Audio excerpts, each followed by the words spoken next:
Voilà, merci beaucoup. Merci beaucoup. Merci. Mais, mes frères et sœurs, l'histoire nous enseigne une chose. Les peuples peuvent conquérir le pouvoir sans parvenir à transformer l'État. Les peuples peuvent conquérir le pouvoir sans parvenir à transformer l'État. Les révolutions peuvent être détournées, absorbées ou vidées de leur contenu lorsqu'elles ne se dotent ni d'une doctrine, claire, ni d'une organisation capable d'inscrire le changement dans la durée. Et c'est pourquoi ce congrès est historique, 2 ans après notre accession aux responsabilités les plus élevées.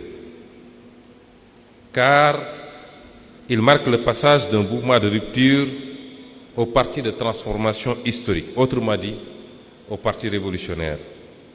Notre responsabilité est désormais claire, organiser la souveraineté. La souveraineté ne se décrète pas, elle s'organise. Et notre responsabilité désormais, je veux dire à chaque militant et militante de PASTEF, à chaque sympathisant et sympathisante, que notre responsabilité désormais, c'est d'organiser la souveraineté. La souveraineté politique, sans souveraineté économique, n'est qu'un drapeau flottant sur la dépendance. La souveraineté économique sans justice sociale devient le privilège de quelques-uns. La souveraineté nationale sans horizon panafricain demeure fragile dans un monde dominé par les grands ensembles. Voilà pourquoi notre matrice idéologique est un panafricanisme souverainiste de transformation démocratique. Nous nous inscrivons ainsi dans la continuité des grands combats intellectuels et politiques africains, de Cheikh Anta Diop à Amilcar Cabral, en passant par Kwame Nkrumah, qui avait compris que la souveraineté ne pouvait être ni seulement juridique, ni seulement symbolique, mais elle devait être culturelle, économique et politique. Le panafricanisme, parce que l'Afrique fragmentée reste vulnérable. La souveraineté, parce qu'aucun peuple ne peut être libre quand d'autres décident à sa place. La transformation, parce que les structures héritées de la domination ne disparaissent pas d'elles-mêmes. C'est illusoire de penser que les structures héritées de la domination périraient par elles-mêmes. Il faut une action vigoureuse, concertée, pour les faire périr. PASTEF les patriotes ne doit jamais devenir un simple appareil électoral vivant au rythme des échéances politiques et des conquêtes institutionnelles. Il est né d'une exigence plus profonde, celle d'organiser durablement la force populaire qui a rendu possible la rupture historique que connaît aujourd'hui le Sénégal. Notre parti est un parti de masse. Notre parti est un parti de masse. Il n'est pas un parti de télévision, il n'est pas un parti de réseaux sociaux, il est tout cela en même temps, mais il est un parti de masse. Il puise sa force dans son enracinement populaire, territorial et militant, dans les quartiers, les villages, les universités, les lieux de travail, la diaspora, les cellules, les sections et les coordinations. Il doit rester présent au cœur de la société réelle, car une révolution ne se maintient pas uniquement depuis les sommets de l'État. Elle se construit et se protège dans l'organisation consciente du peuple. Notre rôle n'est pas de nous substituer au peuple, mais de lui donner des instruments d'organisation, de formation et d'action. Amilcar Cabral rappelait que les moments de libération ne triomphent durablement que lorsqu'ils élèvent le niveau de conscience politique du peuple et transforment l'organisation en école de responsabilité historique. Le parti doit donc être le levain de la révolution. Le levain est le levier de la révolution.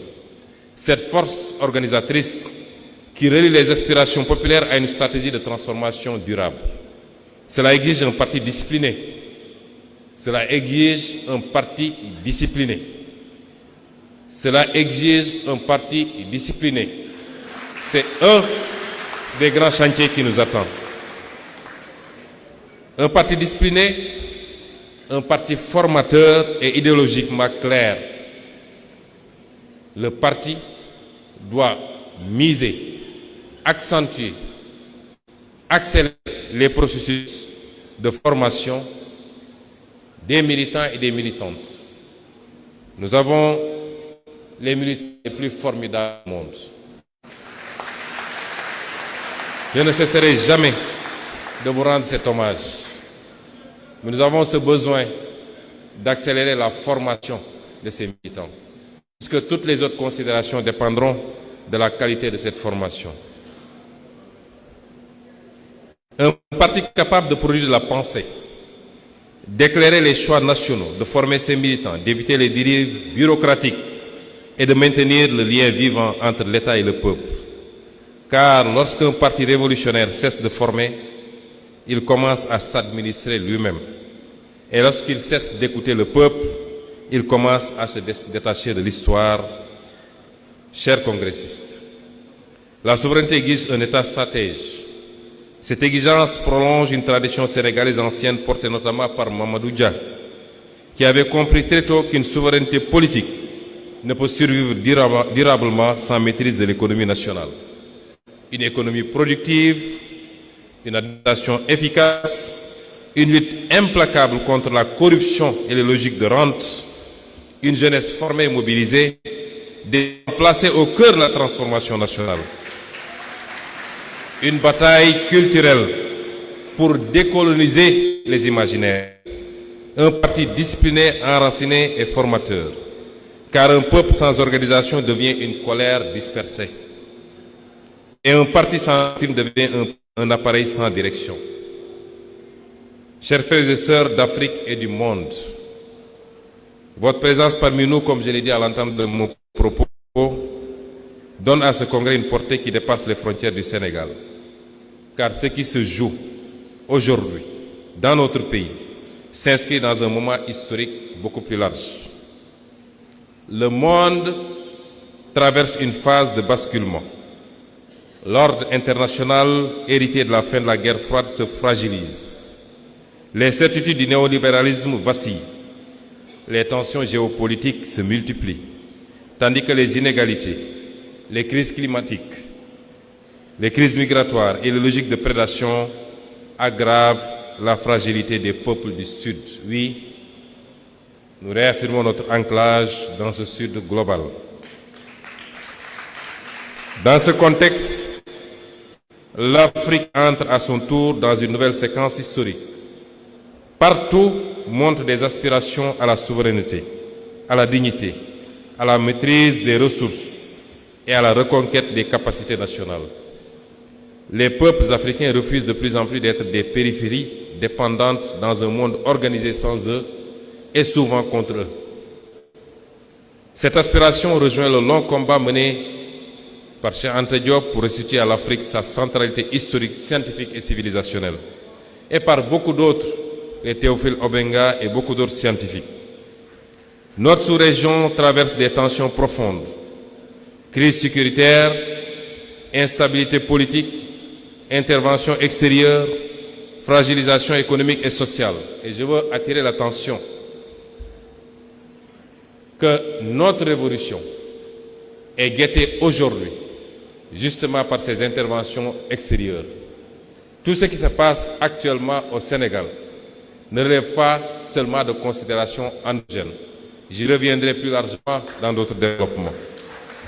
Mais je veux vous rassurer également que cette fois-ci, aucun projet de sabotage de cette révolution n'aboutira parce que le peuple, debout, à côté de PASTEF, donnera les garanties qu'il faut pour qu'enfin nous puissions libérer notre pays.